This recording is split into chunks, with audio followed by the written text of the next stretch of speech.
It's a really hard shot that he hit, a really iconic one, an iconic celebration, and he finished with 44. And he had to fake run a whole route to even get open. Like, what? Get double TV out there. Shaking the ball and all that. Just trying to get open, you know what I'm saying? What's going on, y'all? Today we got, this was Michael Jordan's best game.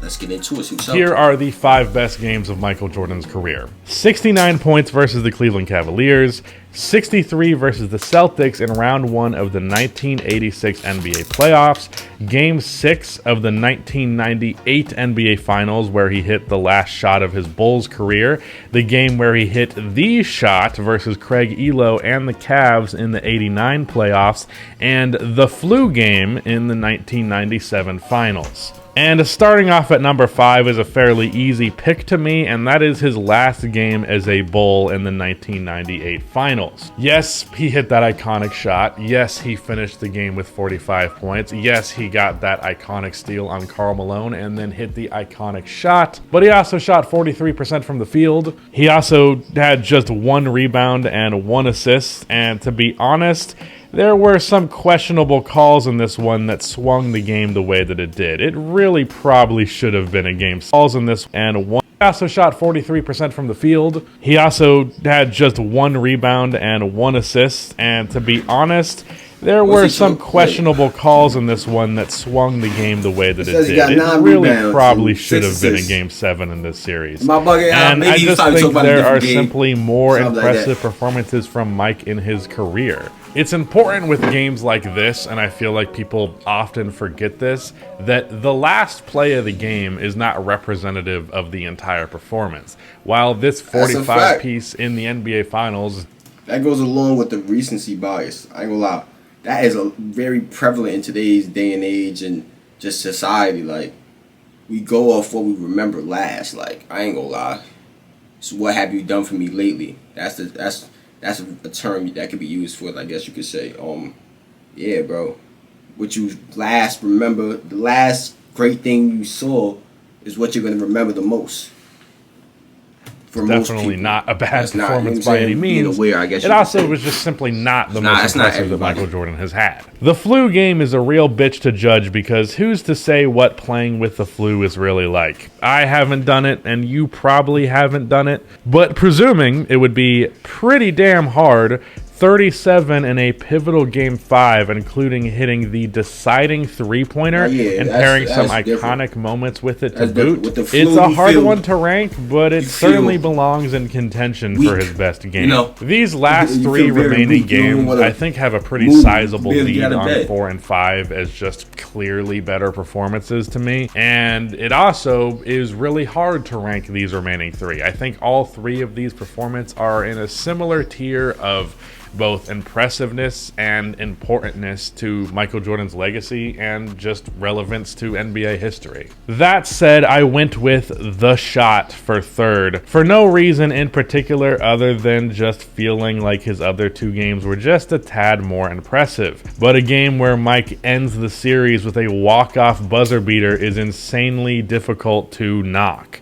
It's a really hard shot that he hit, a really iconic one, an iconic celebration, and he finished with 44. And he had to fake run a whole route to even get open. Like, what? Get double TV out there. Shaking the ball and all that. Just trying to get open, you know what I'm saying? 9 and 6 against the 2nd-ranked defense in the league that year. Craig Elo was considered a good defender, but Michael Jordan made him look like he should be in the G League, which wasn't even a thing at that point. Like, Michael Jordan just absolutely had an entire disregard for the fact that he was facing a great defense. It just didn't matter. And because of how huge and iconic that shot was, it definitely has a place as a contender on this list for sure. For the last 2, both being the highest scoring games of his career, the split between the 2 came down to both the factor of winning and the playoffs versus the regular season. Also, I'm trying to make this a series, so if you really want to see the best game series happen, this is the 2nd one following the LeBron video, then drop a like to ensure that the video performs well so that there's more of them.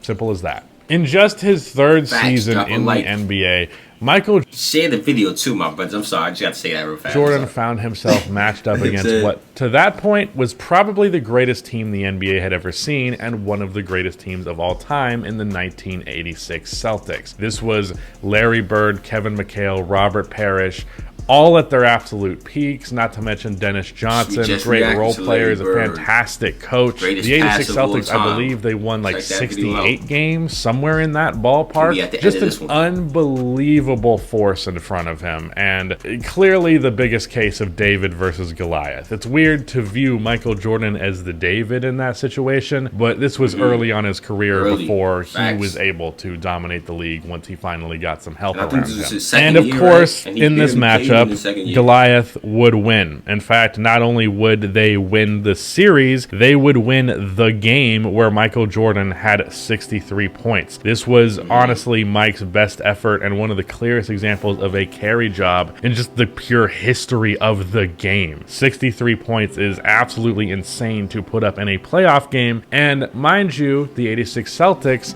statistically, one of the better defenses ever. So again, this is a case of Michael Jordan in the face of an unbelievably talented defense just cooking everybody in front of him. And one major advantage that Mike had that can make some of his clips from this game make the 86 Celtics look kind of suspect is the fact that he was just faster than everybody on the floor. The Celtics were not a particularly athletic team, and Michael Jordan was an athlete the NBA had basically never really seen before. So he was ahead of his time, bro.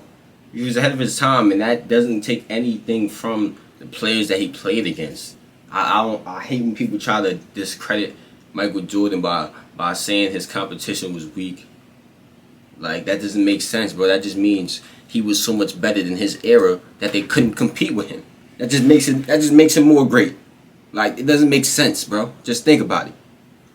The hell? Took full advantage of the fact that he was just the best athlete on the floor, and this is what prompted Larry Bird to describe Michael Jordan as God disguised as Michael Jordan. And honestly, as far as a story goes, it's not going to get a whole lot better than that. But then, of course, nearly having 70 points in an NBA game is insanity. Performances like that are hard to compete with. That's why there is not going to be a Kobe video in this series. We know what Kobe Bryant's best game was. He had 81 points on the Toronto Raptors. It's not worth debating that one, so we're not going to see that video in this series.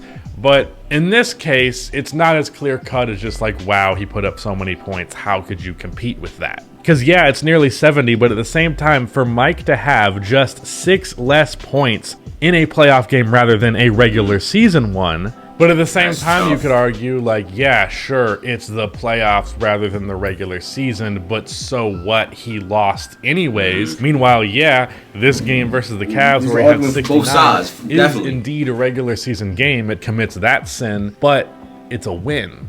So do we value a regular season win more than a playoff loss? But also, I do think that 63 against the Celtics was a more impressive scoring performance, even if it was 6 less points. This is really, really damn tough. I really think it is these two games that are the true contenders, and it happens to be the 2 best scoring performances he ever had. But I suppose I will give a slight edge to his 63 versus the Celtics as his best performance. So, in order for Michael Jordan, the last game he played in a Bulls uniform in Game 6 of the 1988 Finals, that lands in 5th place. The flu game in the 90s. Let me know in the comments what you guys rank this with these games in particular. I think my ranking will be number 5. I'ma go.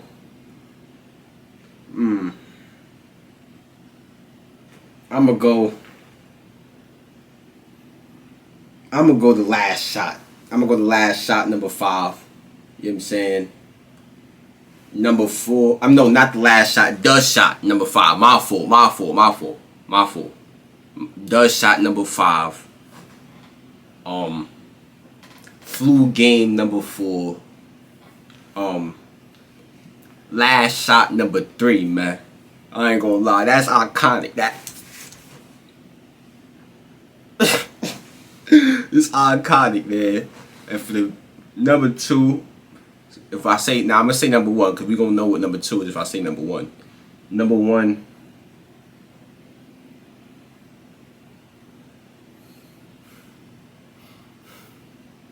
I believe in that 63-point game, Mike forced like the double overtime, didn't he? I'm happy to go with that 63-point game as well, man. I ain't gonna lie. Let me know in the comments what y'all got. Word.